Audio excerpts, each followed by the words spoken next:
días.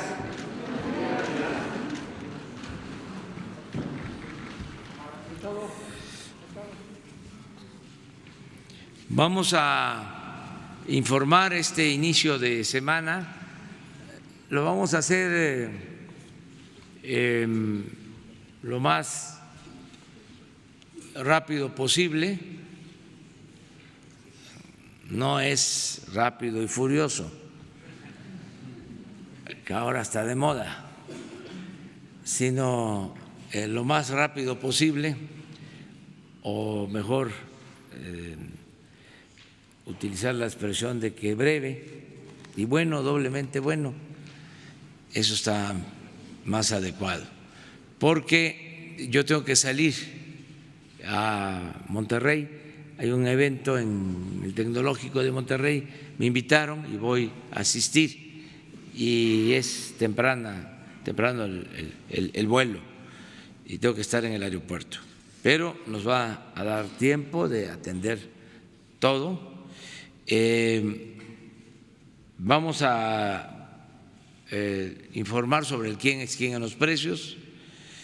Ricardo Shechel va a informarnos. Luego el avance, que es muy breve, es bastante el avance, además que lo vamos a resumir, sobre la construcción del aeropuerto y la refinería de Dos Bocas, cómo vamos, como lo hacemos todos los lunes. Luego vamos a informar sobre los resultados de la consulta que se hizo para la construcción del Tren Maya. Se va a informar. Vamos también a informar sobre la subasta del sábado y del domingo, subasta de bienes, casas, joyas, carros, aviones, para la construcción de caminos en zonas marginadas.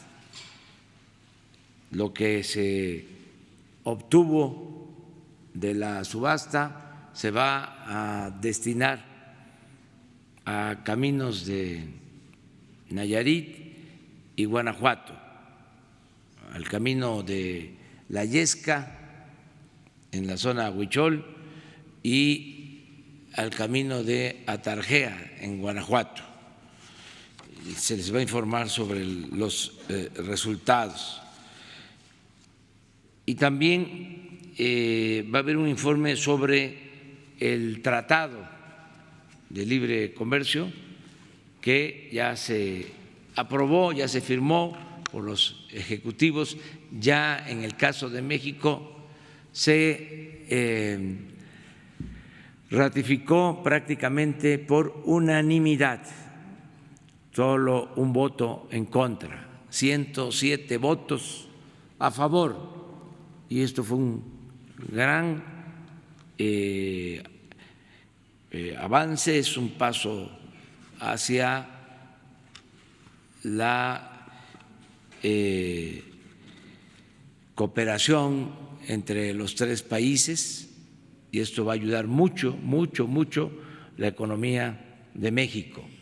Sin embargo, en un proceso que sí está relacionado, pero que depende más de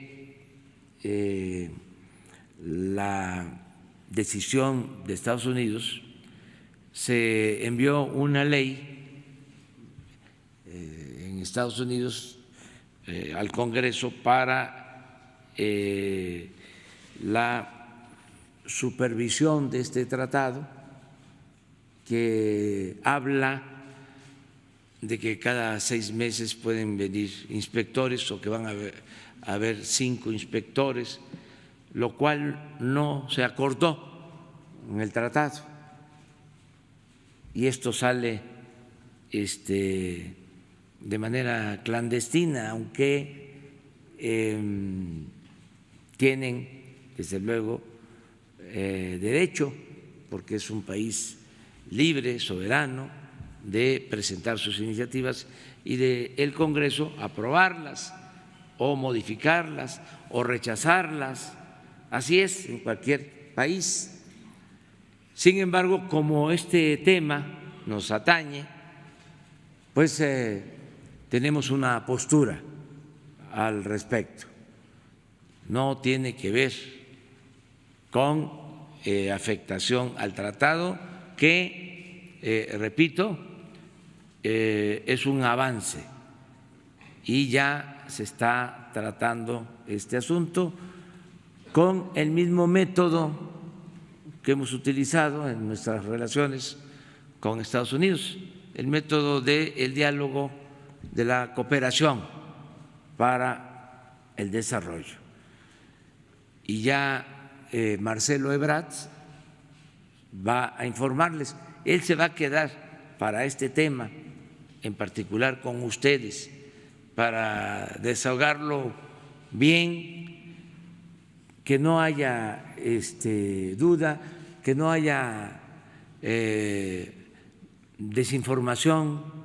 Ayer leía yo a un columnista, o antier, de estos que están ahora muy nerviosos, tensos, porque estuvieron involucrados en los asuntos de García Luna o están implicados porque fueron partícipes.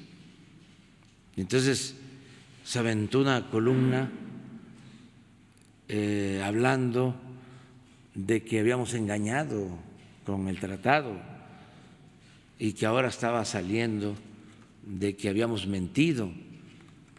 Entonces es muy importante informar, porque pues hay muchos que están ahora muy nerviosos, no sé qué les está pasando, y no queremos que se malinterpreten las cosas. Y a todos los que están involucrados en el asunto de García Luna, una recomendación respetuosa es que se serenen, que se tranquilicen, que el que nada debe, nada teme, y también que cooperen o que expliquen. Es de sabios cambiar de opinión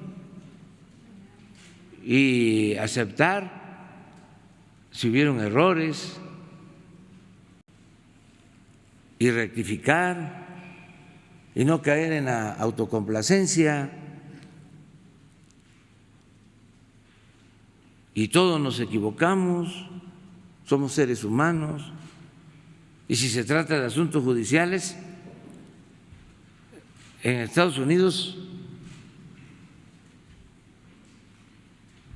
hasta reducen penas si se cuentan las cosas.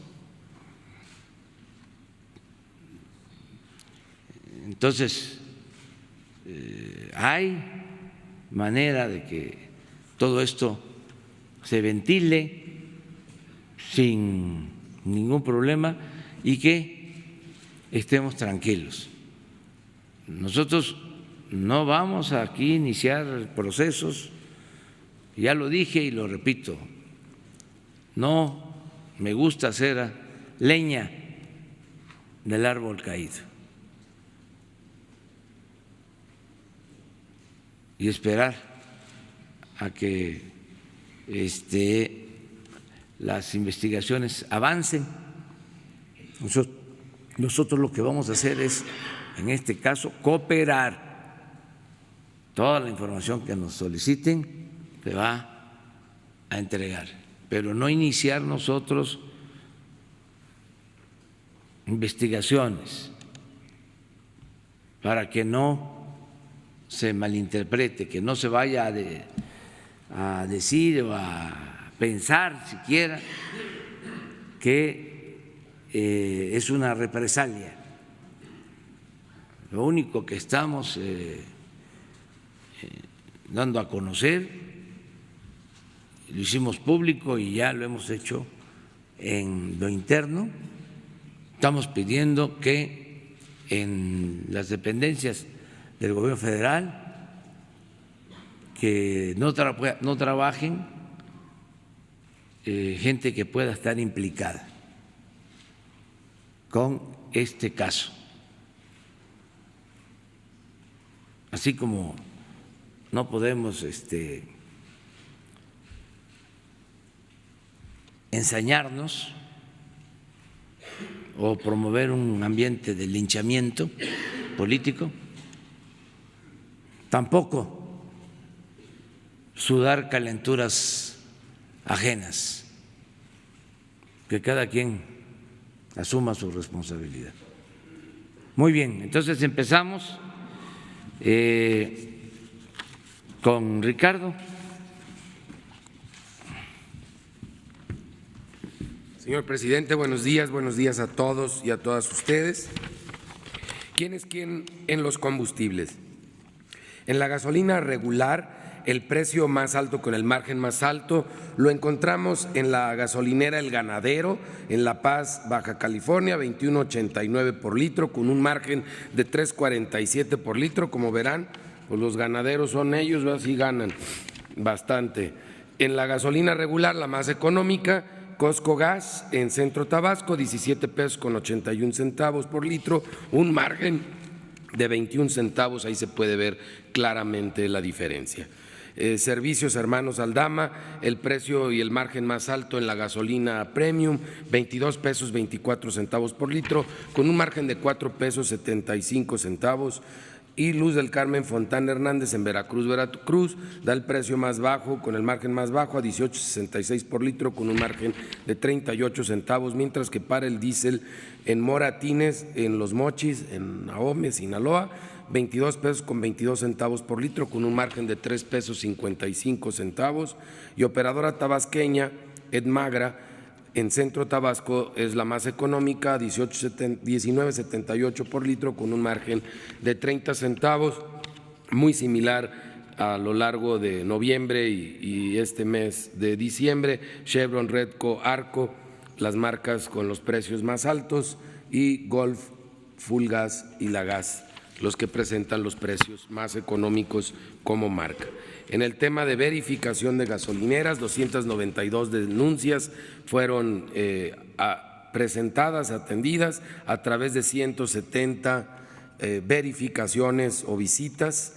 Todas se dejaron verificar, 14 bombas fueron inmovilizadas, vamos en 130.642 descargas en ambos sistemas, y de acuerdo a la app, que no toma en cuenta el margen de la gasolinera, la gasolina regular más barata la encontramos en Coatzacoalcos, Veracruz, a 17 pesos con 69 centavos, y la más cara a 20 pesos con 97 centavos en Navojoa, Sonora. En la premium, la más barata 18.22 en Veracruz, y la más cara la encontramos a 22.99 en Benito Juárez, aquí en la Ciudad de México. Y para el diésel, el más barato 19.29 en Medellín de Bravo, Veracruz, el más caro en Teúl de González, Zacatecas, 22 pesos con 65 centavos, y continuamos monitoreando los servicios sanitarios. En el caso del gas LP para tanques estacionarios, el precio más económico está en Gasomático, Tlalnepantla, Estado de México, 11 pesos 25 centavos por litro, 5 pesos 40 centavos el margen, mientras que el más económico, ya por muchos meses, y agradecemos a este proveedor de Central de Abastos de Tehuacán, en Santiago Mihuatlán, Puebla, que lo tiene a 7 pesos 72 centavos por litro, con un margen de 2 pesos 2 centavos. Para cilindros, en Gasomático, Tlalnepantla, también tienen el más caro aquí en el Estado de México, 20 pesos con 83 centavos por kilo, 9 pesos 53 centavos de margen, y el más económico, Gas del Trópico en Salina Cruz, Oaxaca, 15 pesos 42 centavos por kilo, con un margen de 3 pesos 98 centavos. En el tema de verificación a las estaciones de servicio, en esta semana que concluyó realizamos 22 verificaciones, 7 salieron con infracciones, inmovilizamos 10 de 131 básculas, 2 de 4 vehículos y 1 de 16 autotanques. También en 7 lotes con 522 cilindros encontramos 20 con problemas, que es el 4%, afortunadamente solo 6, el 1%, con problemas que ponen en riesgo la seguridad del consumidor, y los invitamos a que le piensen bien si le quieren comprar a Gas Ideal de Alemán, en Miguel Alemán, Tamaulipas, que en Gas LP no permitió la verificación. Muchas gracias. Bueno, vamos con los videos sobre el avance en las obras, en el caso de… Hoy es viernes. Vamos a hacer el reporte de esta semana. Estamos haciendo la revisión con el director del IMP, el director de proyectos de Pemex, todos los ingenieros que nos están ayudando. Va el reporte.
Bueno, ahora la consulta para el Tren Maya.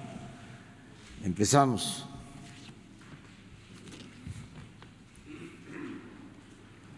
Adelfo. Gracias, presidente.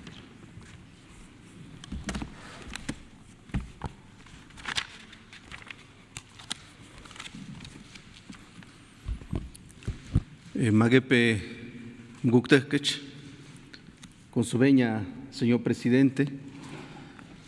Muy buenos días, compañeras y compañeros de los medios de comunicación. Queremos en esta mañana informar sobre el proceso de consulta que se ha desarrollado en estos días con relación al programa de desarrollo integral Tren Maya. Y en este sentido vamos a dar la información en primer término sobre la cuestión de la consulta indígena, que como fue debidamente informado a cada uno de ustedes, el día 15 de noviembre se emitió el protocolo y la convocatoria correspondiente para realizar esta consulta a un universo de aproximadamente 1.400 comunidades indígenas que están ubicadas en el trayecto de este importante proyecto. Nos estamos refiriendo a comunidades indígenas del pueblo maya, del pueblo chol, del pueblo tzotzil y del pueblo tzeltal, entre otros que también por diversas razones han emigrado al sureste y a la península de Yucatán. Y en ese sentido quiero anunciarles que hemos realizado un total de 30 asambleas regionales, 15 realizamos el día 29 y 30 de noviembre, fueron las asambleas informativas en las que se proporcionó toda la información a las comunidades indígenas. Aquí quiero decirles que la información fue proporcionada en las principales 4 lenguas indígenas de la región. Reitero, el maya, el chol, el tzeltal y el tzotzil. En estas 15 asambleas regionales informativas participaron alrededor de 4.800 autoridades y representantes de nuestros pueblos, de nuestras comunidades, de 1.078 comunidades indígenas. Estamos hablando de que hubo una participación de alrededor del 75% de las comunidades convocadas. Y el propósito de estas 15 asambleas informativas fue proporcionar toda la información sobre este proyecto, de modo que nuestras autoridades pudieran tener todos los elementos para tomar una decisión libre y sobre la base de sus prioridades y sus derechos. Después de esta jornada, este fin de semana, los días el día sábado y el día domingo, 14 y 15 de diciembre, se han realizado las otras 15 asambleas regionales consultivas y en ella ha habido una participación de alrededor de 5.237 autoridades y representantes indígenas de un universo de alrededor de 987 comunidades indígenas. Estamos hablando de una participación del 70% del total de las comunidades convocadas. Y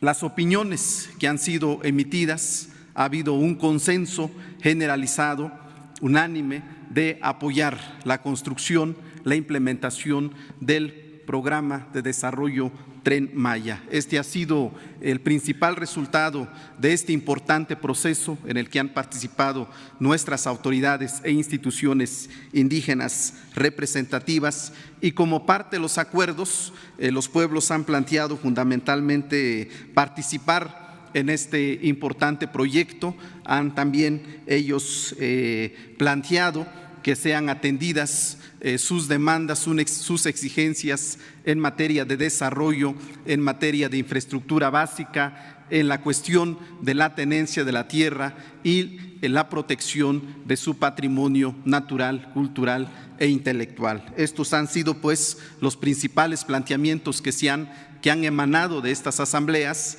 y también han planteado que sean ellos los beneficiarios de este importante proyecto de desarrollo. Finalmente, en cada una de las asambleas se ha constituido una comisión de seguimiento conformado por hombres y mujeres, por las autoridades indígenas participantes.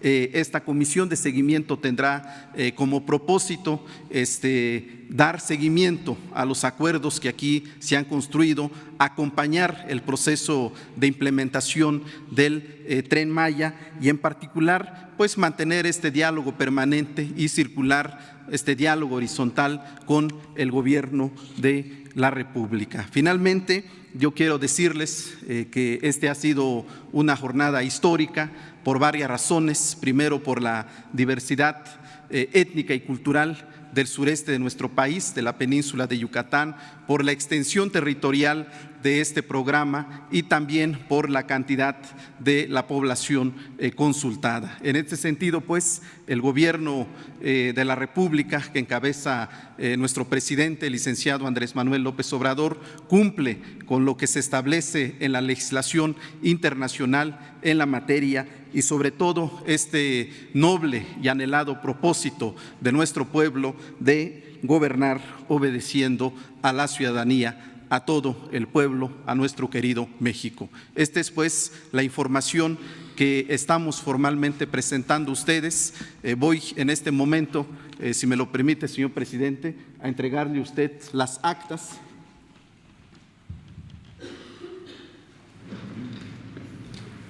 Son las 15 actas de las asambleas regionales informativas, donde consta pues los acuerdos de nuestros pueblos, de nuestras comunidades, y estas son las 15 actas de las asambleas regionales consultivas. Aquí en este documento consta la voluntad de nuestras comunidades, de nuestros pueblos, de apoyar la implementación de este importante programa y los acuerdos y conclusiones que se han tenido en cada una de las asambleas. Muchas gracias.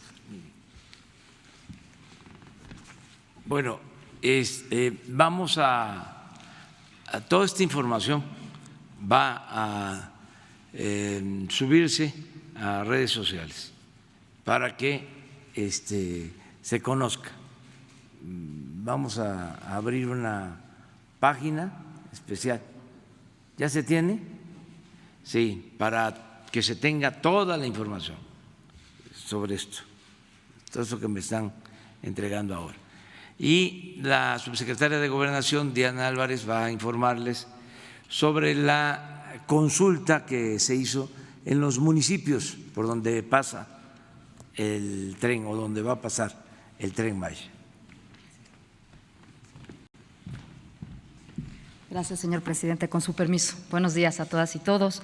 Pues, como ya comentó el compañero Adelfo, paralelamente a estas consultas indígenas se decidió también el día domingo 15, el día de ayer, llevar a cabo un ejercicio participativo para escuchar a todos los habitantes mayores de edad que estuvieran interesados en emitir su opinión por donde pasa el trazo de este tren. Estamos hablando de 84 municipios, que son 9 municipios en Campeche, 4 en Chiapas, 10 en Quintana Roo, 3 en Tabasco y 58 en Yucatán.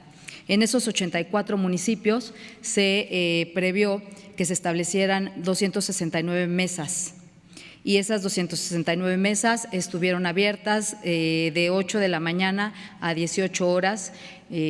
Fue una jornada muy positiva, trascendió en paz, no hubo ningún tipo de incidente, hubo mucho entusiasmo de parte de las poblaciones de estos 5 estados. Se previó una mesa por cada 7,500 habitantes mayores a 18 años que pudieran desde luego votar y mostrar su credencial de elector, que era el requisito para poder emitir su opinión, y también se puso una mesa en aquellas poblaciones que tuvieran menos de 7,500 habitantes mayores a 18 años para que pudieran votar. Se utilizó también tinta indeleble y hubo nada más un municipio en Yucatán en donde había 2 mesas contiguas, pero por la afluencia se determinó que solamente se requería una, que fue en el caso de Chichimilpa. En ese caso únicamente se montó una de las mesas. Y los resultados los tenemos aquí a la vista, como podrán ustedes ver, de las 268 mesas que al final se montaron, eliminando esta última que les comenté. Tenemos que 93,142 mexicanos votaron por el sí, esto es el 92,3%, y por el no 7,517, equivalente al 7,4% por el no.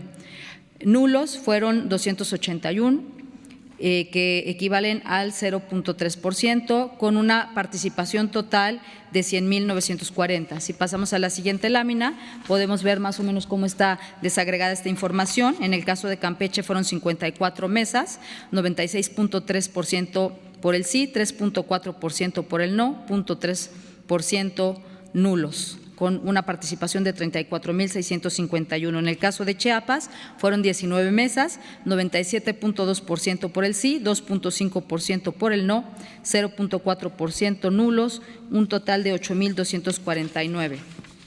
La que sigue, en el caso de Quintana Roo, fueron 67 mesas, 85,2% por el sí, 14,6% por el no y 1,2% nulos, para un total de participación de 27,303. Tabasco fueron 16 mesas, el 99,1% emitió el voto por el sí, el 0,6% por el no, 0,3% nulos y una participación de 13,197. Por último, tenemos el caso de Yucatán, que fueron las 112 mesas que se montaron, un 87,8% por el sí, 11,8% por el no, 0,3% de nulos, para una participación total de 7,540 votos u opiniones. Pues ese es el resultado. La verdad es que nos congratulamos de la participación de este ejercicio de democracia participativa, donde no solamente se tomaron en cuenta las comunidades indígenas, que desde luego son fundamentales para este gobierno, y además cumplimos en tiempo y forma con las obligaciones internacionales, sino que también escuchamos a la demás población que no forma parte de las comunidades indígenas y que en un momento dado se podrían ver beneficiados o no de este proyecto, según lo consideraran. Ese es el reporte el día de hoy. Muchas gracias a todos. Gracias, presidente.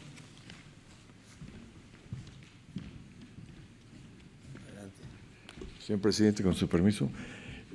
Buenos días, señores. Nada más anunciarles que a partir de este importante evento que hubo este fin de semana en el sureste, que confirma el apoyo, amplio apoyo que tiene este proyecto, y se está planteando, como ustedes saben, que ya recibimos lo que es el resultado de la ingeniería básica del proyecto, y iniciaremos los trabajos ya de licitación. La primera licitación es sobre el Tren Maya, se lanzarán la primera semana de enero, y esperamos estar procesando sobre, obviamente esto implica las zonas donde ya existe vía, las zonas más accesibles del proyecto, y iremos desarrollando las siguientes propuestas para que tengamos ya inicios de obras finales de marzo, principios de abril, y este proceso de licitación se convocará a todos los grandes empresarios de la construcción en México para que vayamos haciendo real esta propuesta. Y con esto yo creo que se inicia ya todo un proceso ya de echar a andar el Tren Maya con esta confirmación del apoyo de la región. Muy amables. Bueno, pues ya vamos a poder, como aquí lo ha dicho Rogelio Jiménez Pons, que es el director de Fonatur, es la institución encargada de la construcción del Tren Maya, Fonatur. Y la primera semana de enero ya se lanza la licitación en los tramos donde ya existe ingeniería básica. Estamos hablando de alrededor de 800 kilómetros que van a empezar ya. Esto es al mismo tiempo un llamado a las empresas para que se vayan preparando. No sé si tienen el plano del tren para que Rogelio nos explique cuáles serían los tramos iniciales. de acuerdo a los estudios de ingeniería básica que se entregaron el día 13 en tiempo y forma. Ya se tienen todos los estudios de ingeniería básica. A lo mejor aparece. Bueno, tú lo puedes explicar. Miren, como ustedes saben, el trayecto de 1.460 kilómetros que considera el Tren Maya, hay un tramo 730 kilómetros con vía ya existente que va de Palenque, o sea, Palenque recibe el tren que llega de Coatzacoalcos y ahí empieza el Tren Maya y llega hasta actualmente lo construido hasta Valladolid. Hay tramos ya muy consolidados que se puede decir que la ingeniería básica va a permitir lanzar las primeras licitaciones sobre este tramo. Hay un tramo también, si puedes mandar uno más atrás, porque esos son los ejidos donde pasa el Tren Maya. Esos son los municipios donde esto tuvo que ver mucho con la consulta. Gracias. Y si hay otro plano, está estrictamente la ruta, las fases de la ruta. Bueno, aquí como les comentaba, en la parte inferior izquierda es Palenque. Todo este tramo, posiblemente iniciemos las partes más sencillas, es a partir de Escárcega hacia todo el territorio campechano, esta parte de Mérida hasta Izamal. Aquí hay un tramo ya estudiado, por uno de los concesionarios de la carretera y sobre todo que es todo esto. Existe también un proyecto ejecutivo que se hizo desde la administración pasada de este otro tramo y en la actualidad tenemos una propuesta no solicitada que ya lleva un desarrollo muy avanzado del tramo Cancún-Tulum. Les anticipo que lo que es la línea Cancún-Tulum, Tulum-Mérida, está considerada para doble vía por condiciones de mercado, de acuerdo a los estudios. Es donde existe mayor demanda. Esta parte es la primera fase que se va a licitar. Estamos en proceso de generar ya las ingenierías de detalle, más adelante se va a convocar a estas ingenierías de lo que va de Tulum hacia Chetumal y Chetumal-Escárcega, que esto está, si bien hay datos ya de ingeniería básica, pero se necesita ya desarrollo de proyecto ejecutivo que se tendrá que licitar también, esta parte aquí abajo. Pero está susceptible ahorita de entrar todo lo que es esta licitación, lanzarla a la brevedad. Y lo iremos obviamente por tramos. Empezamos la primera semana, cuando decidiremos sobre esta zona, qué tramo irá inicialmente. Eso a grandes rasgos la propuesta. También decirles que ya contamos con el presupuesto, alrededor de 120,000 millones de pesos. Ya tenemos seguros alrededor de 60,000 por los ingresos que se obtienen por el cobro de impuestos a turistas. Ese dinero, no lo olvidemos,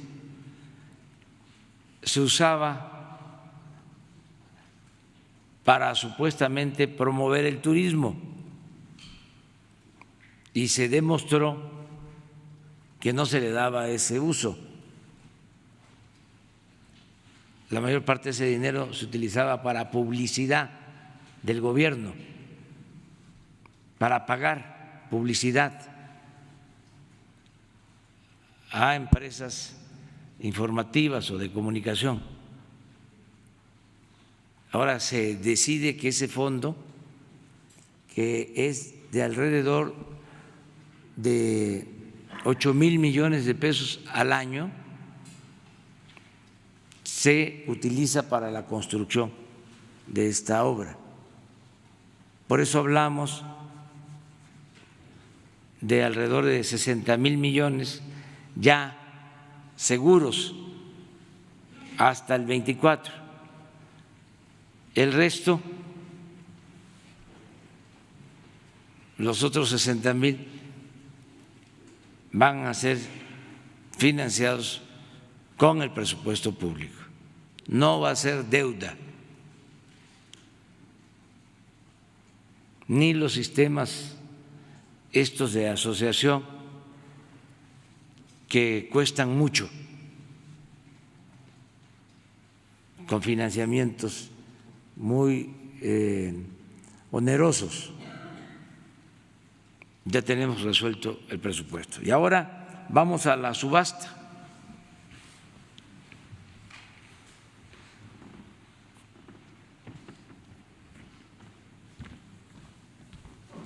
Con su permiso, señor presidente, muy buenos días a todos. Vamos a dar a conocer los principales resultados de la subasta que se registró el pasado sábado y domingo en el Centro Cultural Los Pinos. Aquí pueden ver los resultados en general. Lo que obtuvimos fue alrededor de aproximadamente 52 millones de pesos. ¿Qué destaca al interior? Tuvimos un final de fotografía en el caso de los vehículos. Quien estuvo ayer ahí presente, 2 de los vehículos rebasaron el umbral de los 5 millones de pesos. El más caro, ahorita les presentamos la fotografía, un Lamborghini que salió en 5.600.000 pesos. En las joyas también tuvimos la venta de las principales joyas. En un momento más les presentamos las fotografías. Vendimos una casa en Santa Fe por 14 millones de pesos. Si a esto le sumamos a 2 aeronaves que los gobiernos de los estados mostraron su interés y los estamos comercializando con ellos, estaríamos hablando de una cifra de aproximadamente 80 millones de pesos. Por las aeronaves, como tal se puede ver, una se van a obtener recursos por casi 15 millones de pesos, la otra por 12 millones de pesos. ¿Por qué decimos que fue, en general, el Instituto para Devolver al Pueblo lo Robado considera que fue una subasta con resultados muy favorables y una subasta exitosa? ¿Por qué lo decimos? Porque estamos vendiendo las joyas de la corona, de lo que ahí se subastó. Vendimos los principales, las joyas de mayor valor, vendimos a un bastante sobreprecio los vehículos, vendimos una de las residencias y de los 9 aeronaves comercializamos 4. Ahí también pueden ver el sobreprecio. Donde tenemos mayor sobreprecio es en los vehículos, un 63% de sobreprecio en los mismos. Si fueran tan amables, ahí pueden ver los vehículos que se vendieron. Cito algunos ejemplos. El McLaren empezó en 3.600.000, se vendió en 4.200.000. El vehículo que les comento, el Lamborghini, empezó en 3.400.000, se vendió en 5.600.000 con un sobreprecio del 65%. También pueden ver ahí otro vehículo Lamborghini que empezó en 2 millones y llegó al umbral, rebasó el umbral de los 5 millones y se vendió en 5.300.075 pesos. Ahí están algunos ejemplos, los de los bienes inmuebles. Este es el Lamborghini que se vendió, empezó en 2 millones, se vendió en 5.300.000 pesos. Si fueran tan amables, este es el de mayor valor. Este fue el Lamborghini que pues tuvo prácticamente quien estuvo ayer en Los Pinos, no me dejará mentir que fue un final de fotografía, la gente impulsando a los compradores con un sí se puede. Al final del día pues era obtener los recursos para estos fines sociales, para esas causas justas, para los caminos de Nayarit en la Yesca, para el camino de Atarje en Guanajuato, que ha sido la instrucción puntual del señor presidente de la República, el transformar estos bienes que antes eran improductivos a un fin útil para elevar el bienestar del país. Y el señor presidente nos ha trazado este rumbo al Instituto para Devolver al Pueblo lo Robado. Es que hemos hecho nuestro mayor esfuerzo y nos sentimos muy contentos por la participación, por la gran participación, solidaridad de la ciudadanía hacia el instituto, pero más que nada hacia el proyecto del señor presidente, para que estos recursos se vayan hacia los más desprotegidos. Ahí pueden ver el ejemplo de otro Corvette que empezó por ahí de los 560,000 pesos y terminó en 1.600.000 pesos.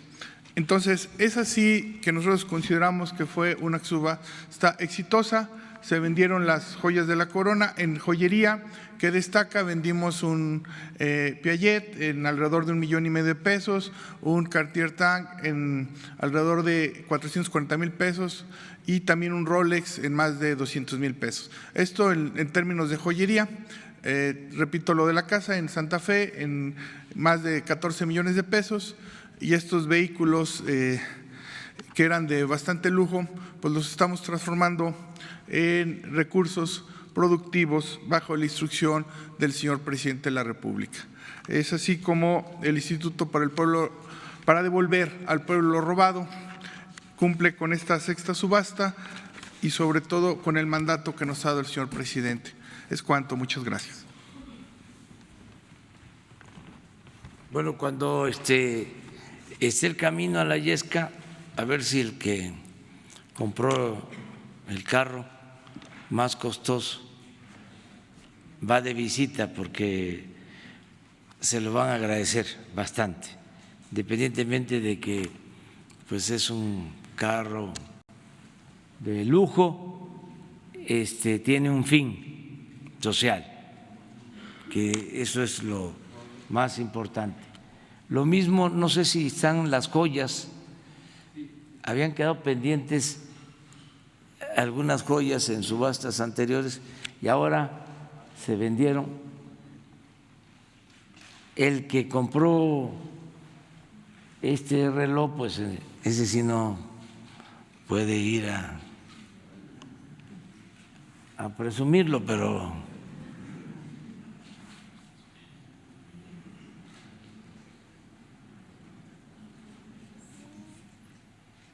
ese también se vendió.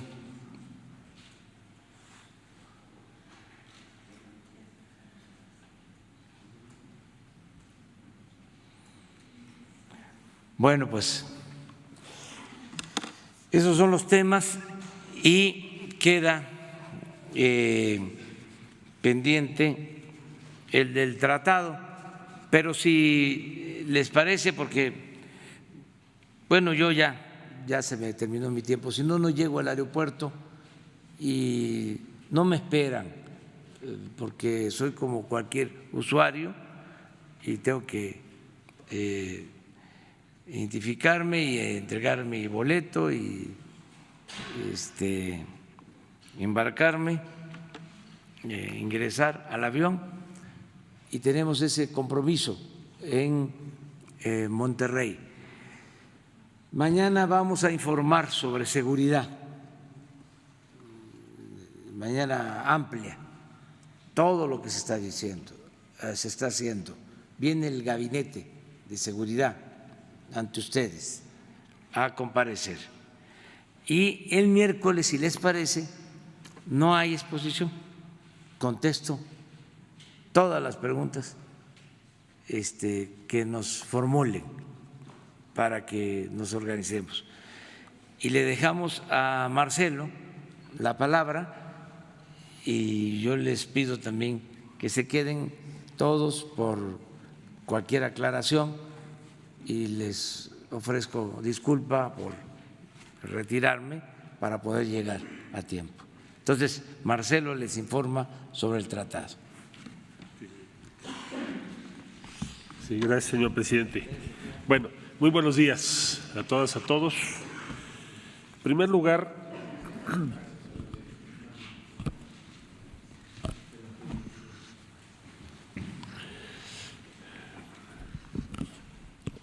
comentarles sobre el protocolo que aquí conocemos como tratado, que se firmó la semana pasada aquí en Palacio Nacional. Ese está intacto. Ese fue enviado 100% en los mismos términos que aquí se firmó. No tiene letras chiquitas, paréntesis, adendums, nada. El texto que se firmó, igualito, se ha llevado por parte de las autoridades norteamericanas ante su Congreso. Bueno, pero entonces, ¿cuál es el debate? El debate está en lo siguiente. El sistema norteamericano, jurídico norteamericano, y por decisiones políticas propias que les corresponden a ellos, todas las normas que tienen que ver con la implementación de ese tratado las meten en una sola iniciativa con muchos capítulos. Las normas internas, que no son producto de una negociación entre los tres países. A diferencia nuestra, nosotros mandamos, como ustedes saben, a consideración del Senado,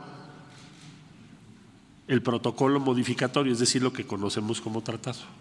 No se han trabajado en el mismo momento todas las disposiciones legales que podríamos o deberíamos de cambiar. Son dos sistemas diferentes. Trato de ejemplificar esto que estoy diciendo.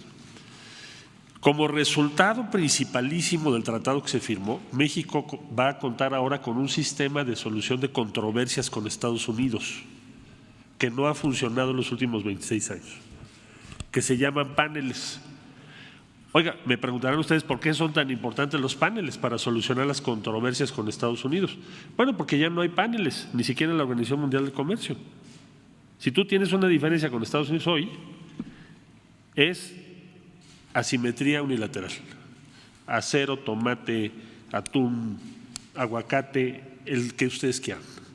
Es cuando Estados Unidos considera que para sus intereses hay que tomar una medida contra algo o imponer un arancel contra cualquier producto o en general, y lo hemos vivido muy recientemente, no hay medio de defensa más que la negociación directa, siempre asimétrica. ¿Por qué? Porque su economía es más grande que la nuestra.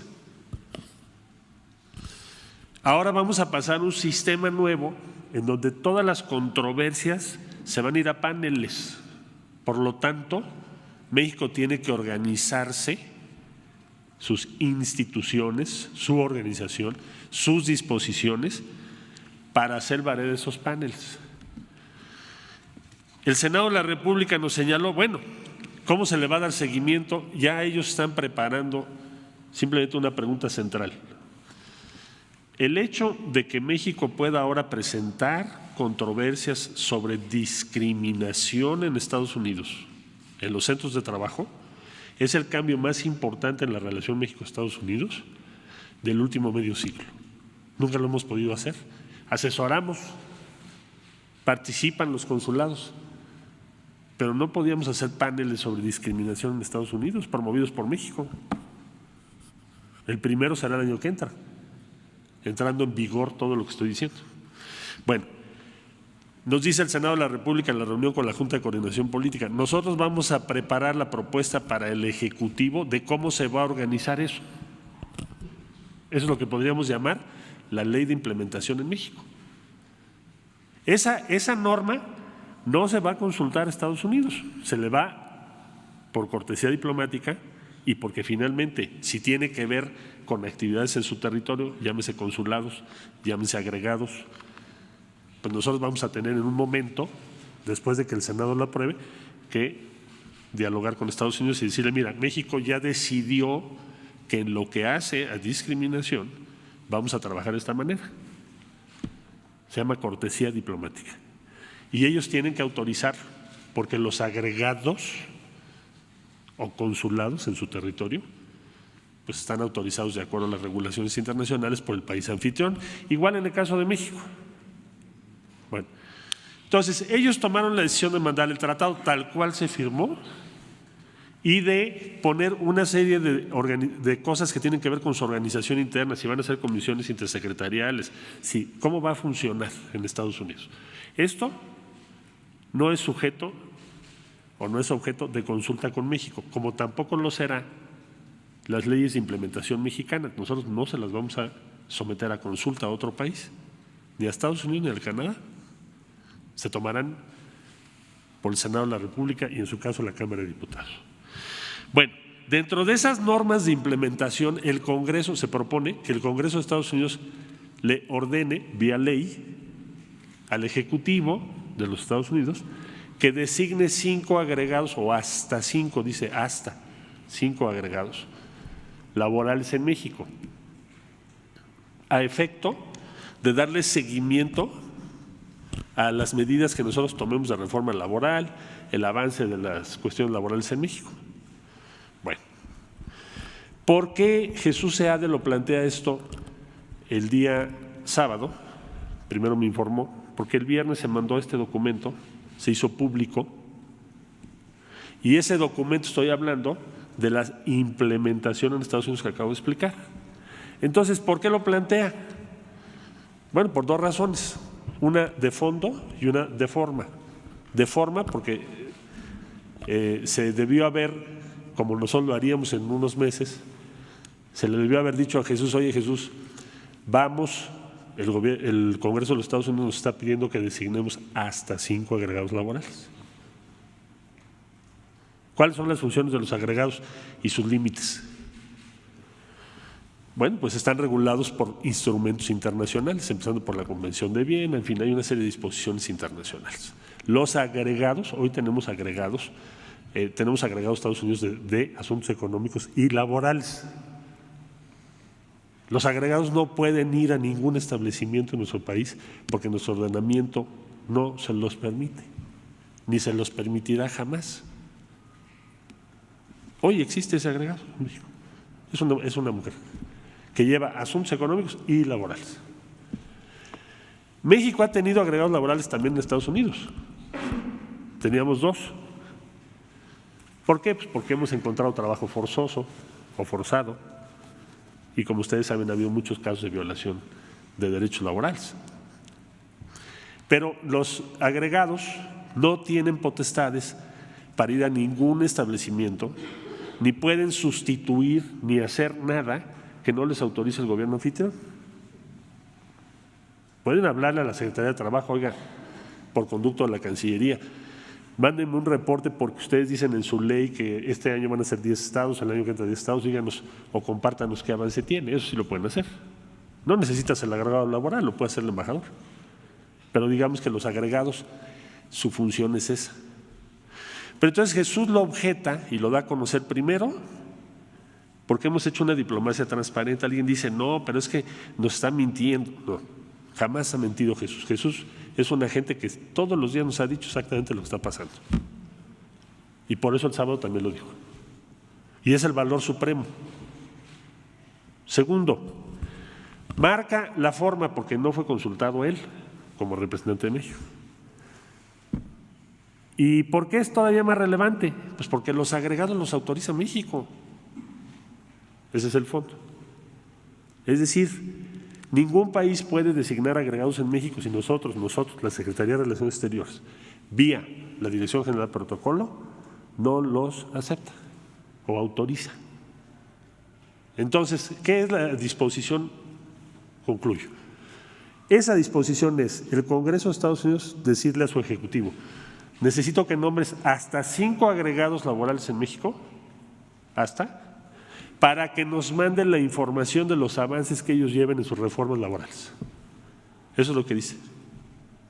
Entonces, de forma, oigan, me hubieran dicho antes de que lo publicaran. De fondo, México no va a autorizar agregados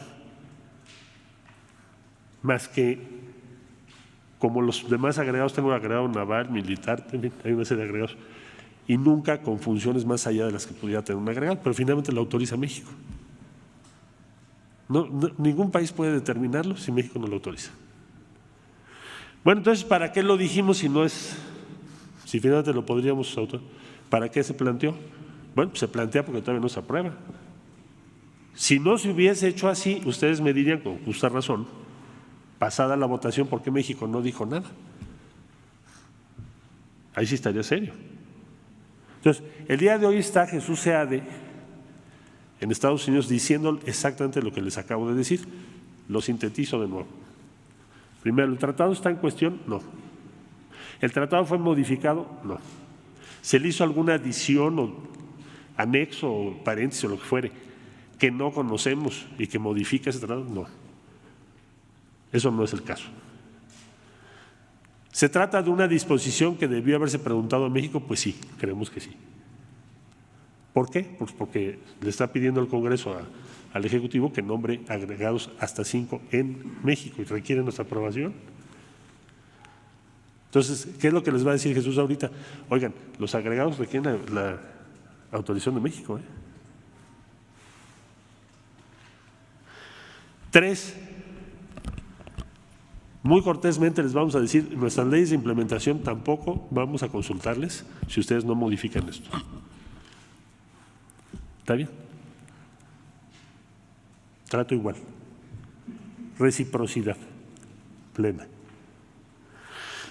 Ahora, nada más que estamos hablando, fíjense, nada más para darnos una idea, de un sistema de solución de controversias con nuestros vecinos, que entre otros capítulos son los siguientes: trato nacional y acceso a mercados. Capítulo 3, agricultura. Todo lo que tiene que ver con agricultura. Capítulo 4, reglas de origen. Capítulo 5, procedimiento de origen. Mercancías, textiles, administración aduanera, facilitación del comercio, medidas sanitarias. Todos estos rubros,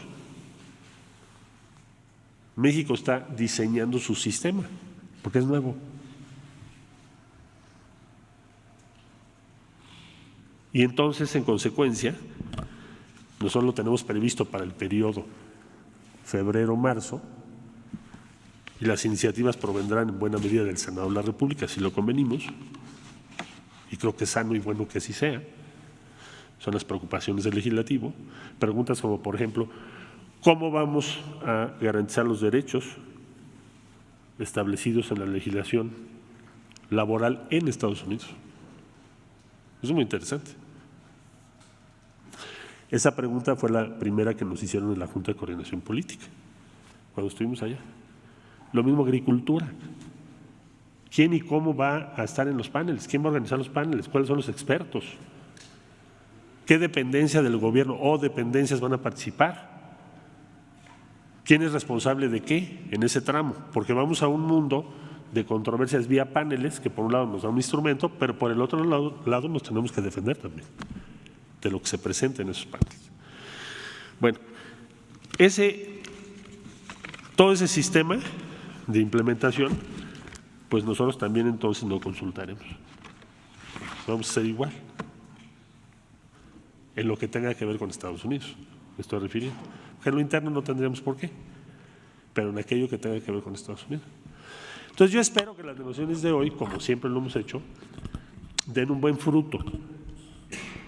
Yo les reitero a ustedes que le tenemos confianza a SEADE porque nunca ha mentido, menos ahorita. Y el día de hoy que va a estar en sus reuniones, que se sepa que cuenta con el respaldo y la confianza de México para plantear lo que estoy diciendo, porque está actuando pues para defender los intereses de nuestro país. Eso es el objetivo. Muchas gracias. Bueno, quería yo hacer este preámbulo y ahora sí sus preguntas, por favor. Sí. Gracias, Estefano Ochoa, de ADN 40. Saber si esta decisión que tomó Estados Unidos de manera unilateral podría representar incluso que México pusiera alguna queja ante alguna organización internacional ante esta situación. No, porque todavía, en primer lugar, todavía no se autoriza, es decir, es una iniciativa de ley. En segundo lugar, es una medida de carácter interno. Es decir, hazte cuenta, vamos a suponer, voy a pensar en voz alta, que el Senado de la República nos diga en febrero, cuando presenten sus iniciativas, que México tiene que designar, voy a suponer, 50 agregados en materia laboral porque tenemos 50 consulados. ¿Está bien? Pues eso me lo ordena el Senado. Acto seguido, aprobada esa ley, yo tendría que hablar con Estados Unidos, Departamento de Estado, con mi homólogo, para decirle, oye, tengo de parte del Senado de la República pues, que cumplir con esto, son 50 agregados, por fijar una cifra, uno por cada consulado, para conocer de violaciones a los derechos de trabajadores, aunque no sean mexicanos, ojo, porque la aplicación de los paneles no es solamente por nacionalidad, porque si así fuere, no se aplica. Nosotros no tenemos trabajadores norteamericanos, son pocos, sí tenemos, pero no tantos. En cambio, nosotros allá tenemos muchísimos. Entonces, para contestar tu pregunta, en ese caso, no habría materia para un organismo internacional. Simplemente Estados Unidos me diría, bueno, Estados Unidos considera que en este momento te voy a autorizar 5 u 8 y el año que entra vemos otros 8. Eso es muy discrecional para cada gobierno. Entonces no habría materia. ¿Y no retroceder la ratificación? No. El proceso de ratificación no está en duda. Lo que estoy hablando ahorita es lo que tiene que ver con implementación y cada país tiene su margen para organizarse como quiera. Sí. Buenos días, Lorena Ríos de Bloomberg News. Esta postura no quiere decir que México le negaría la entrada a los agregados. Tenemos entendido que México puede decidir qué agregados entrarían al país, pero sí se respetaría la llegada de los agregados, ¿o cómo funcionaría? Bueno, yo voy a esperar a la reunión hoy de Jesús Seade, pero lo que digo es que de acuerdo a las convenciones vigentes, un país no puede designar agregados en otro si no tiene la autorización del país anfitrión. Ese es el punto central. Vamos a ver qué ocurre en el Congreso, porque además, fíjense, es Cámara de Representantes, luego sigue el Senado. Entonces, lo que quisimos es plantear esto antes de que se dé su proceso legislativo, ¿no? Que lo sepan y transmitirles esta posición. Sí, por favor.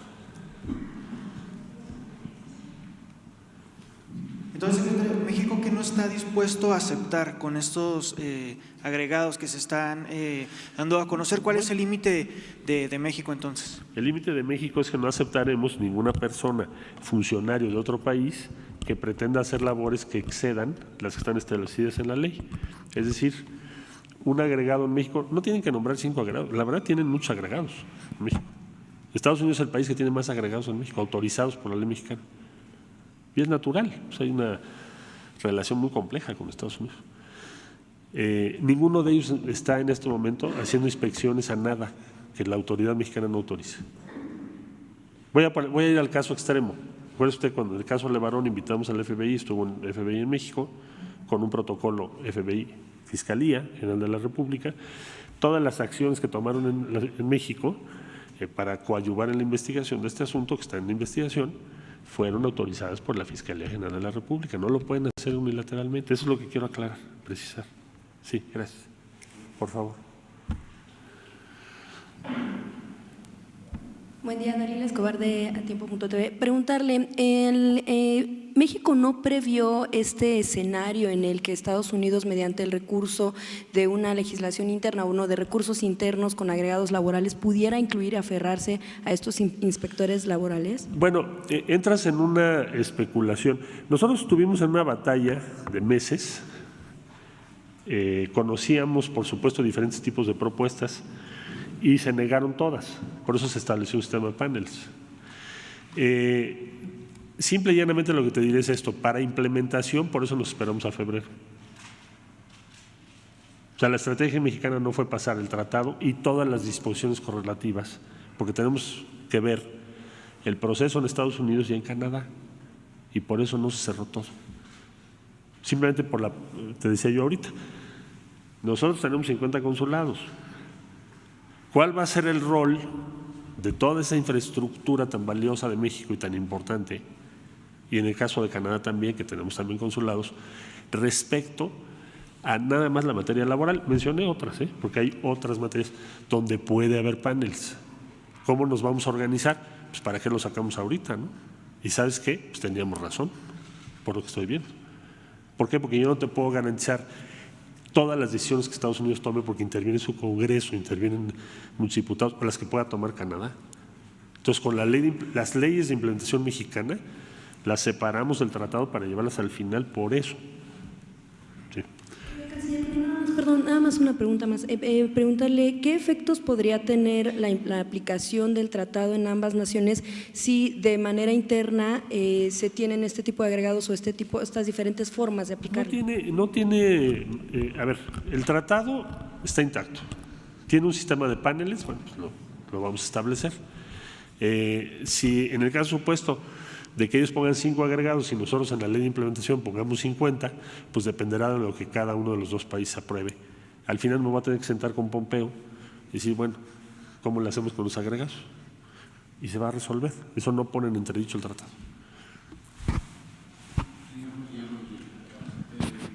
Perdón. Carlos Cabeza, del Diario de Nuevo Laredo. Bueno, pues más allá del tema que hoy nos ocupa, tan importante y tan buen trabajo que han hecho, esperemos llegue a feliz término. Hay una cuestión ahorita por lo imperativo del momento, en materia de asimetrías económicas, en materia de costos de financiamiento, en materia de vínculo universidad-empresa para desarrollo de tecnologías y de capital semilla y otros muchos menesteres. Hoy hay una situación de alerta en Baja California.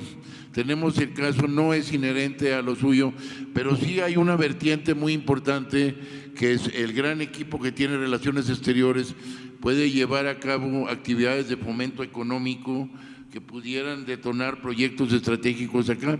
En el caso de lo agropecuario, tenemos mucho tiempo produciendo maíz, sorgo en la zona fronteriza, a lo largo de la frontera, cultivos que han agotado las tierras, no tenemos semilla mejorada, no tenemos fertilizantes de alta calidad. El costo de financiamiento, señor canciller, al otro lado, pues es del 1 o 2%, no pagan tenencia, no pagan placas. También hay tema de asimetría, como ellos se quejan de la cuestión laboral, pero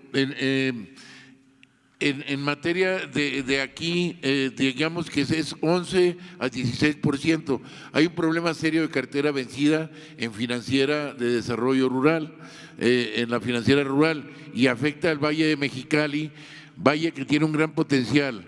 En Higo, por ejemplo, que tiene una gran rentabilidad, no para Estados Unidos, para Hong Kong, para China, con alto costo.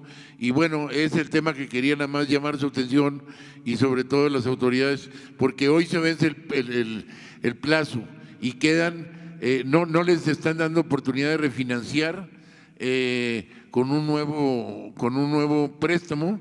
Entonces están atoradas miles de familias a lo largo y ancho de la frontera México-Estados Unidos en el sector agropecuario. ¿Es cuánto, señor? Gracias. No, muchas gracias. Bueno, ahí lo que diría es que una de las cosas importantes que vendrá con la negociación que se hizo es el fondeo a NatBank, que es el Banco de Desarrollo de Norteamérica, que como se dijo ya no tuvo los fondos necesarios, ahora los va a tener. Entonces tiene que ver con créditos para infraestructura, para igualar la infraestructura a la frontera norte con Estados Unidos, o reducir la diferencia tan grande que hay en infraestructura. Y también otra parte que tiene que ver con créditos, posiblemente actividades productivas. Vamos a ver hasta dónde podemos llegar. Es un buen avance ese. Sí, por favor. Buenos días, canciller. Lidia Arista, de Grupo Expansión. Pues quisiera preguntarle, ¿México no se siente engañado con esta iniciativa de Estados Unidos?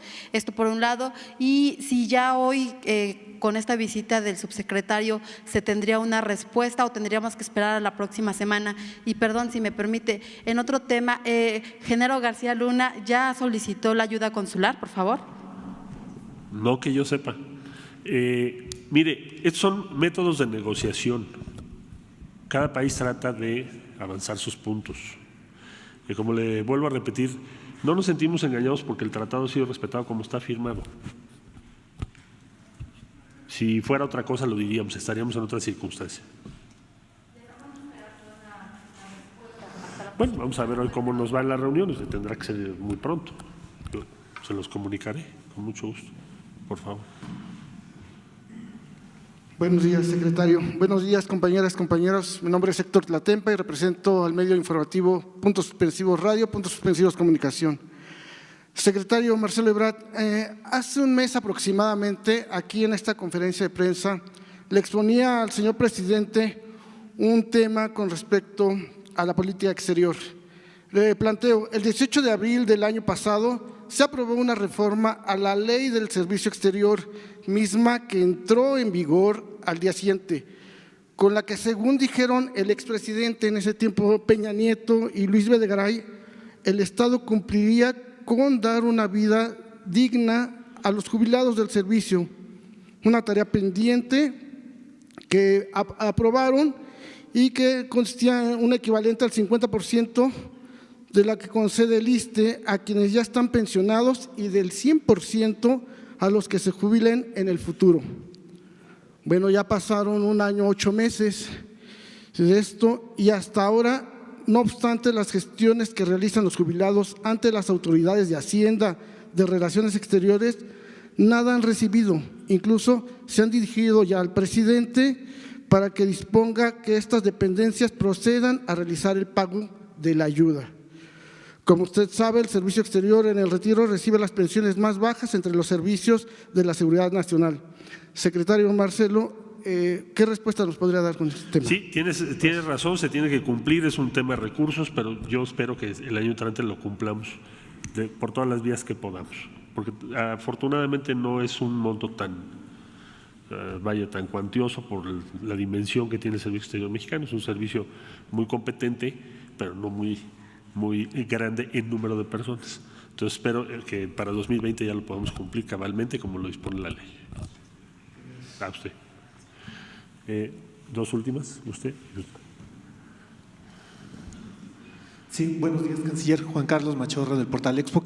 Si me permite rápido en otro tema, hace 48 horas terminó la COP25, su secretaría era la encargada de la delegación mexicana. Se presentó el Sistema Nacional de Comercio de Emisiones 2020 para entrar en funcionamiento aquí en el país. ¿No estima usted que con el acuerdo poco ambicioso, así es como se ha catalogado, de lo que hubo en Madrid, esto puede detener este proyecto aquí en México que lleva varios años, pues ahora sí que en planeación? Y si me permite de rápido, una segunda pregunta al titular de la Fonatur.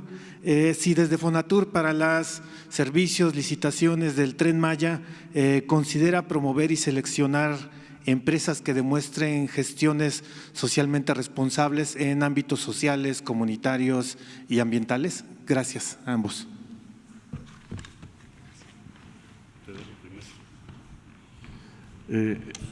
Como ustedes saben, hay una serie de requisitos para poder licitar en términos técnicos y económicos por los montos que van a ser este tipo de… Y también hay un rubro en términos de responsabilidad social.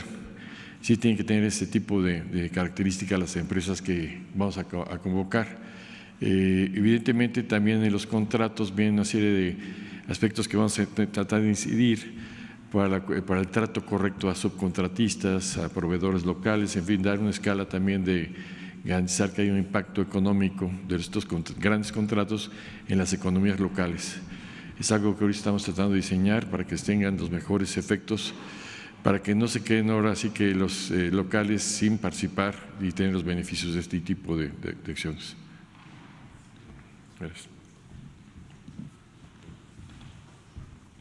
Bueno, en la COP25 lo que hicimos fue ratificar los compromisos de México ya asumidos y tendremos que presentar a partir del mes de marzo del 2020 cuáles van a ser las metas ajustadas hacia arriba, más ambiciosas. O sea, vamos a seguir en esa dirección y principalmente lo que se mostró ahora en la COP, me parece a mí, es la mayoría de los países del mundo están ratificando o ampliando sus compromisos. Yo no tendría una visión pesimista, yo más bien diría que, contrario a lo que se esperaba, si te pones a revisar lo que cada país dijo, pues tenemos un avance significativo desde el punto de vista de que están ratificando o ampliando sus metas. Claro que nos faltan los países más importantes en su contribución al calentamiento global todavía, pero el resto del mundo está en un compromiso mayoritario para acelerar las acciones y reducir los impactos del cambio climático. Por favor. Secretario de Relaciones Exteriores, Carlos Pozos, reportero de Petróleo y Energía.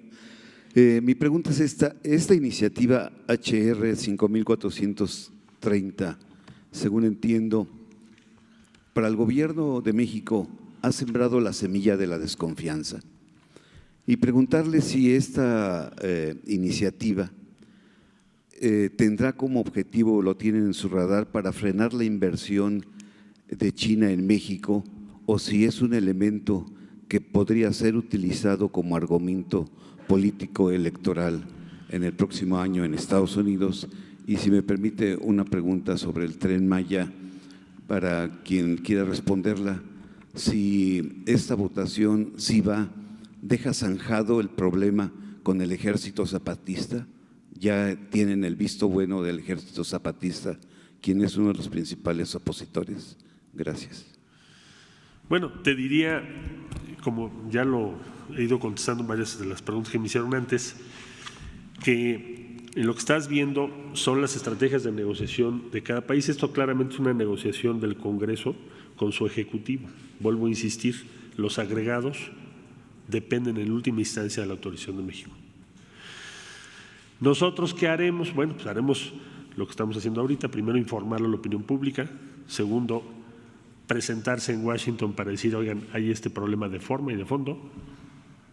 Y tercero, pues preparar nuestras medidas de implementación, como el Senado lo planteó en aquella ocasión que estuvimos ahí, para proteger y estar presente con eficacia en esos paneles y los derechos que ahora nos confiere ese sistema de paneles, que están en esta ley que estás comentando. Entonces, simple y llanamente así actuaremos para defender los intereses de México, con prudencia, con sensatez, pero estamos siendo transparentes y queremos ser eficaces. Muchas gracias. No sé si quieras decir algo sobre lo del Tren Maya.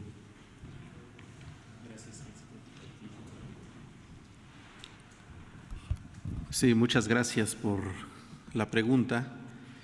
Y pues solo quisiera reiterar lo que en otras ocasiones ha dicho aquí el señor presidente de la República, de que pues este gobierno, en este proceso en particular, hemos escuchado todas las voces, todas las opiniones, todos los puntos de vista.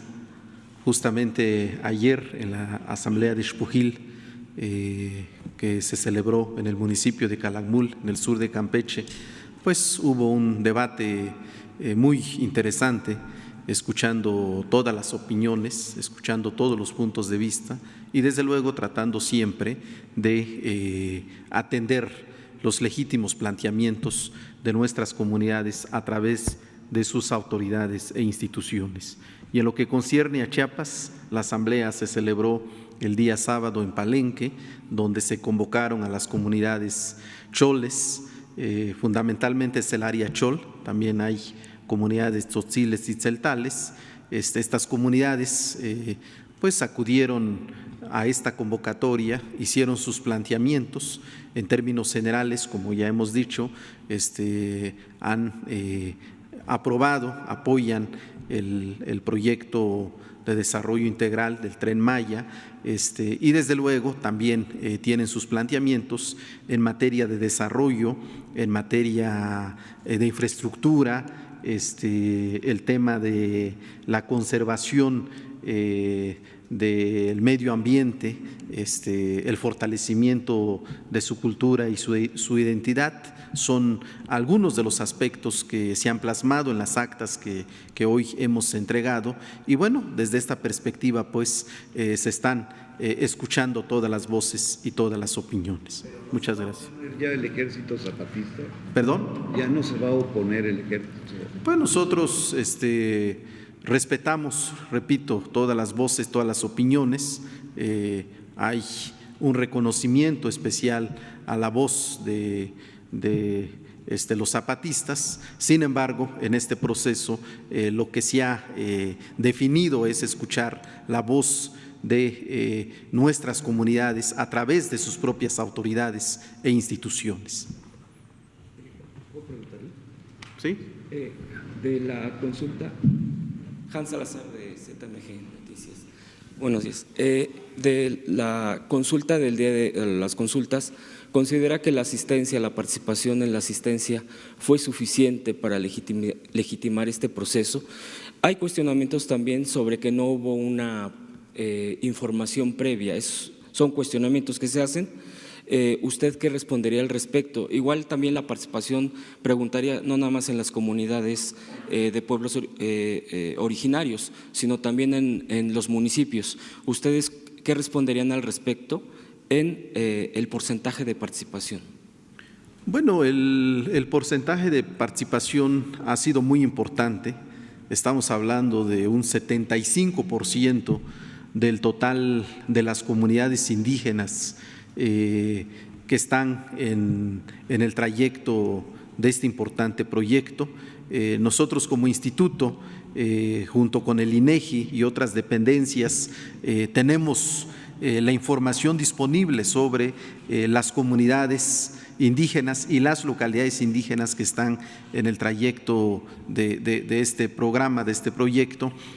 Sobre esta base hicimos un ejercicio de regionalización, fue así que ubicamos estas 15 regiones indígenas en los 5 estados de la República: Chiapas, Tabasco, Campeche, Yucatán y Quintana Roo, y sobre esta base es que hemos hecho esta cuantificación de alrededor de 1,440 comunidades indígenas pertenecientes a los pueblos maya, chol, tzeltal, tzotzil y otras que pues han tenido procesos migratorios, particularmente en el sur de Campeche. Y a partir de esta estadística es que nosotros hemos hecho la convocatoria. Se hizo un recorrido, los funcionarios del Instituto, de Fonatur y de la CEGOP hicimos un recorrido para invitar de manera directa a todas las autoridades. Tenemos los acuses de recibo de todas las invitaciones que se realizaron y han acudido a estas 30 asambleas, pues una representación muy importante de un porcentaje del 75% del total de las comunidades ubicadas en el trayecto y convocadas a este proceso. Creo que es un dato para nosotros muy importante, porque cumple con el principio democrático por lo menos del 50% más uno. Estamos muy arriba y esto también demuestra el interés de nuestras comunidades por participar en este proceso. Y con relación al tema de la información, pues también se ha dado toda la información disponible con relación al proyecto. Nosotros hemos procurado que esta información también esté en lenguas indígenas. Pudimos traducir no solo la convocatoria y el protocolo de consulta, sino también la información que nos proporcionó Fonatur sobre el programa. Se tradujo al maya, al chol, al tzeltal y al tzotzil. El instituto tiene por lo menos 4 radiodifusoras culturales en esta región, en Felipe Carrillo Puerto, que es en Quintana Roo, en Peto, el sur de Yucatán, y en Xpujil, en el sur de Campeche, y también tenemos 2 radiodifusoras en el caso de Chiapas, particularmente la radio de Las Margaritas, donde hemos dado una amplia difusión de este programa. Y bueno, sobre esta base es que nuestras comunidades han tomado esta decisión. También, como ya ustedes saben, se hicieron 15 asambleas informativas el día 29 y 30 de noviembre, justo con el propósito de entregar toda la información. Y también después del 30 de noviembre hemos hecho un recorrido en las comunidades que así lo han solicitado para entregar información de manera directa a las asambleas. De modo que hay detrás de esto un esfuerzo muy importante. Nunca se ha hecho un esfuerzo de esta naturaleza en toda la historia de nuestro país. Yo tengo la fortuna de acompañar a los procesos de los pueblos indígenas desde la década de los 80s.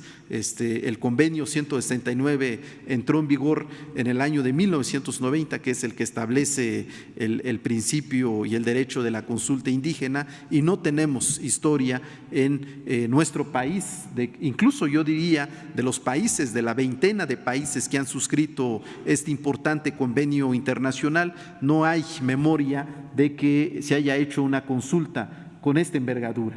Por un lado, atendiendo la gran diversidad cultural del sureste de nuestro país, la extensión territorial que esto representa y la cantidad de la población que ha sido sometida a este proceso de consulta. Entonces, en ese sentido, hemos como gobierno garantizado lo que establece la legislación internacional en la materia y, sobre todo, atendiendo esta instrucción del señor presidente de poder escuchar todas las voces y todas las opiniones.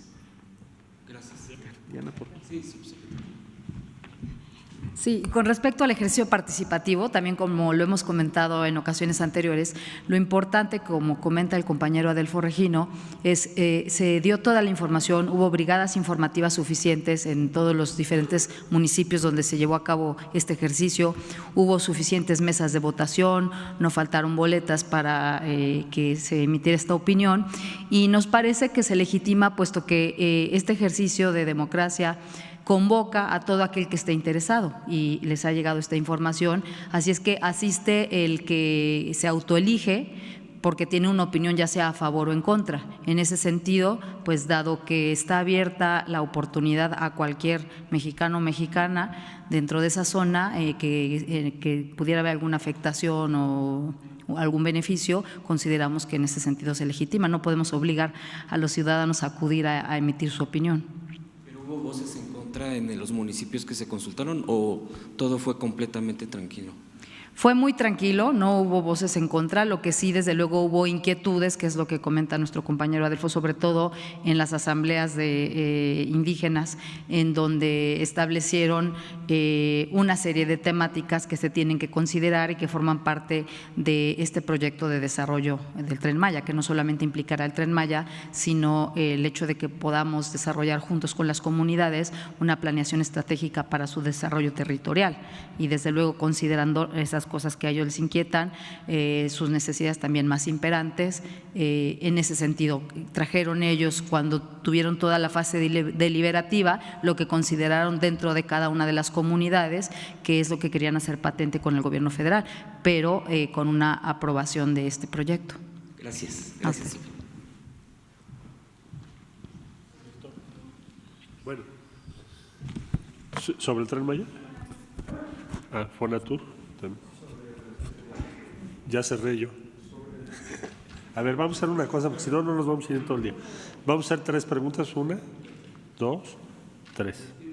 Y al final dejo la tuya, que es Relaciones Exteriores. 1, 2, 3, por favor. Buenos días, Lourdes Peñasoria de Abarlovento Informa, contra viento y marea.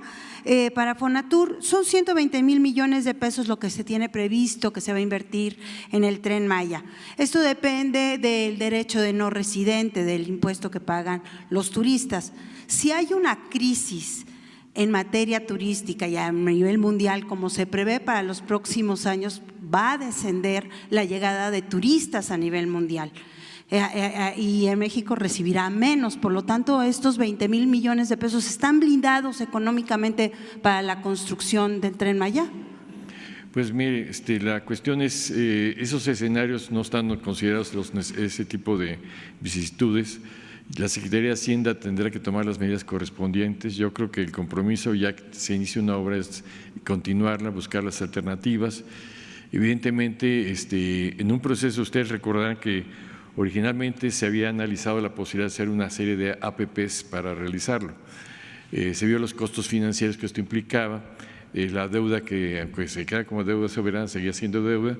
El presidente de la República no quiere dejar deudas ni tampoco compromisos, pagos extraordinarios en este tipo de factores, pero si hubiese necesidad de un escenario negativo, yo creo que habría condiciones para buscar alternativas de alguna forma para lograr. Ahora, yo soy optimista en el escenario turístico. Yo creo que hay una serie de factores en el mundo que pueden también revertir esa posible tendencia que está manifestando ahorita de regresiones. Hay nuevos mercados que hay que tomar en cuenta.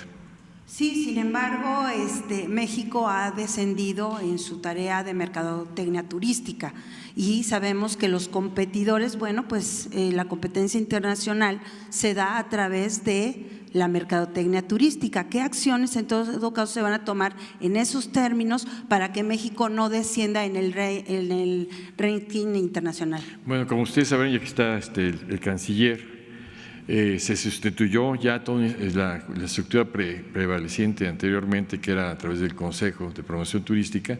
Actualmente existe ya una instancia en la Secretaría de Relaciones Exteriores de difusión que trabaja íntimamente ligada con la Secretaría de Turismo. Y yo creo también aquí viene una serie de cambios sustanciales en la óptica del desarrollo de la promoción. O sea, México está buscando, como bien lo ha manejado el secretario de Turismo Miguel Torruco, ya no factores tan solo de cantidad, sino de calidad. México, si bien tiene un nivel aceptable, muy aceptable de presencia de gente, de visitantes, tiene malos niveles de gasto cotidiano, o sea, el turista gasta poco en el país. Entonces requerimos un cambio sustancial de políticas de mayor estancia, mayor calidad de la oferta, mayor gasto y una serie de eventos. Y eso cambia también mucho la mercadotecnia, como usted dice, no es solamente un problema de cantidad también, sino de calidad. México, por ejemplo, ofertas como las que se van a generar a través del Tren Maya, entonces toda esta zona ya no es la misma convencional de un turismo masivo, sino es un turismo sí en gran cantidad, pero muy selectivo, de baja densidad, de bajo impacto, que penetra el territorio. Tenemos más territorio interior que costero, obviamente, entonces hay muchísimas más alternativas de nuevos mercados. Eso ya lo está viendo la Secretaría de Turismo, lo está viendo la Canciller, está la gente ya trabajando. Hay una dirección específica para retomar la promoción, pero ya dirigida a mercados mucho más eficientes. Sí. Buenos días, Daniel Marmolejo, Voces del Periodista, La Cuarta República. Para el señor Canciller, señorita Subsecretaria también, estaríamos pensando en escenarios de simulación respecto a estos paneles. Señor Canciller, ¿se ha hecho ya algún trabajo en ese sentido para saber cómo las características, cómo se puede protocolizar, un ensayo quizás? Y una pregunta de lucha libre. ¿Jesús Seade frente a cuántos en esta misión diplomática? No, pues frente al Lighthouse, su homólogo. A ver, los paneles implican una organización muy importante, porque necesitas en primer lugar personal especializado.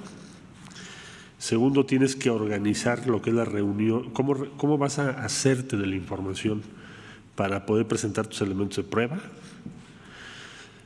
y para desarrollar lo que podemos llamar el expertise de México en el desarrollo de las controversias.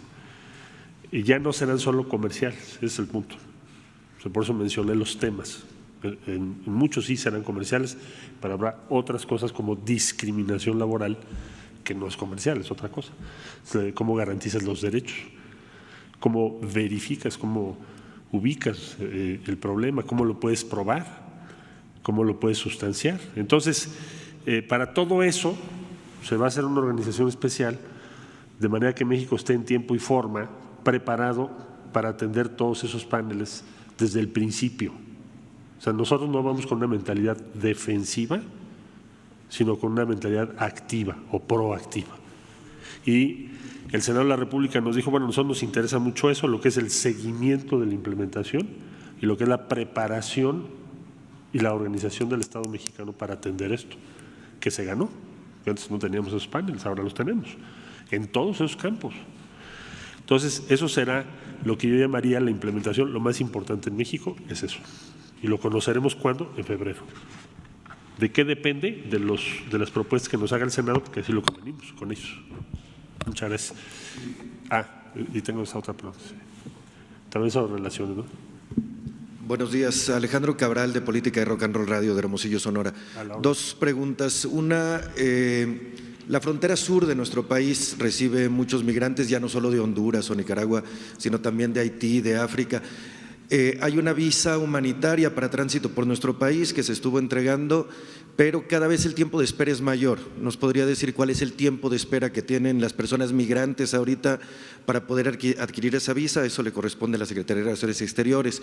Y por otro lado, en el caso del Tratado de Libre Comercio, en donde la minería contaminó el río, 9 municipios, y además la minería canadiense también ha derramado sustancias tóxicas en nuestro estado y además ha abusado terriblemente del territorio.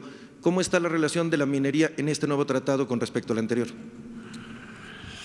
Con mucho gusto, soy breve. Bueno, le corresponde a la Secretaría de Gobernación vía el INAMI el fijar esa política, no a la Secretaría de Relaciones Exteriores, pero le contestaría yo, le respondería con mucho gusto.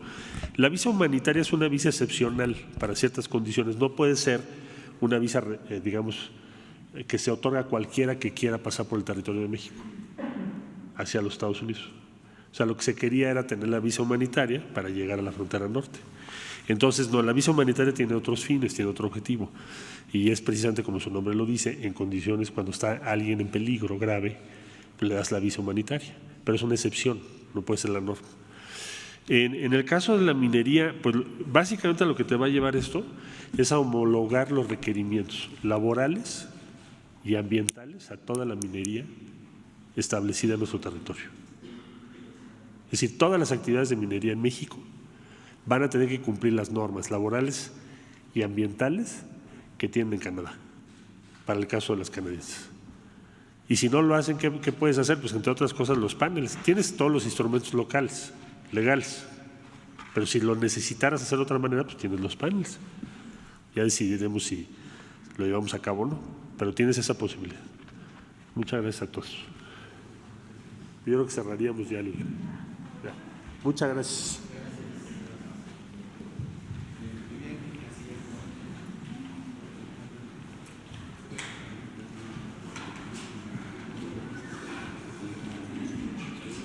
Sí, sí. Bueno.